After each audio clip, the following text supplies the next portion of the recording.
ज्यावेळेस मी पहिल्यांदा एक विठ्ठलाचं गीत गायलं होतं, विठ्ठला तू वेडा कुंभार. आणि अक्षरशः ते इन्स्ट्रुमेंट नसल्यामुळे मी एक मटकं असतं ना, ते मटकं घेऊन गेलो आणि शाळेत जाऊन वाजवलं. आमच्या गुरुजींना दाखवलं, गुरुजी मी गॅदरिंगला हे गाणार आहे. आणि ते गायल्यानंतर फार माझी प्रशंसा झाली. त्या शाळेमध्ये मला फार नावाजलं गेलं आणि मला म्हणले की तू गाण्याच्या क्षेत्रात कंटिन्यू राहशील, असं माझ्या गुरुजींनी सांगितलं. आणि त्यानंतर ज्यावेळेस माझा हा पहिला प्रयोग होता, म्हणजे पहिली सुरुवात जे आपण म्हणतो, तर ती माझी त्या शाळेतून झाली.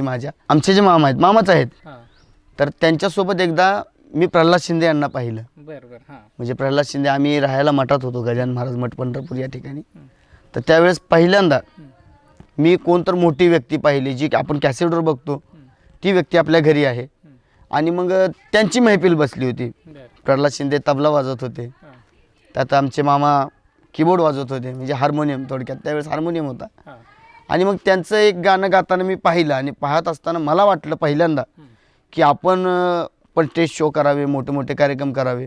आणि मग तिथून सुरुवात झाली. म्हणजे माझे वय त्यावेळेस माझ्या अंदाजे असेल एक 9 वर्ष असेल. म्हणजे 9व्या वर्षी तुम्हाला ते कळालं बाबा आपण पण अशा पद्धतीनं काय करावं Yes. असं त्यावेळेस वाटलं तुम्हाला? म्हणजे गाण्याचा छंदच होता मला तेवढा. म्हणजे असं मी कुठं बसलो की नाही की आता एखादं काहीतरी वाजतंय साईडला, खाळखुळ खाळखुळ खाळखुळ, म्हणजे डंका असतो, मिरची कांडप.